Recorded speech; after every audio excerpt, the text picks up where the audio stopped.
ঈদুল আজহার ছুটির পর রাজধানীতে ফিরতে শুরু করেছে মানুষ। আজ বৃহস্পতিবার 12 জুন সকাল থেকে ঢাকামুখী যাত্রীদের চাপ বাড়তে দেখা গেছে। তবে মহাসড়কে যানজট না থাকায় ভোগান্তির মুখে পড়তে হয়নি বলে জানিয়েছে যাত্রীরা। যাত্রাবাড়ী ও সায়েদাবাদ বাস টার্মিনাল ঘুরে দেখা যায় দক্ষিণ ও পূর্বাঞ্চলের চট্টগ্রাম, নোয়াখালী, ফেনী, কুমিল্লা, চাঁদপুর, বরিশাল, খুলনা, পটুয়াখালী সহ বিভিন্ন জেলা থেকে ঢাকায় আসা বাসগুলো প্রায় পূর্ণ যাত্রী নিয়ে রাজধানীতে পৌঁছেছে।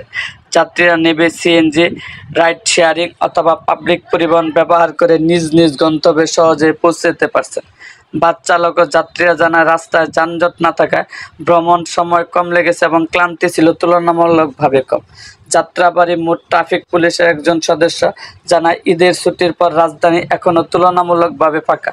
ঢাকায় ফেরা যাত্রীদের চাপ থাকলেও রাস্তার অবস্থা ভালো থাকায় কোথাও বড় ধরনের জট বা বিশৃঙ্খলা হয়নি।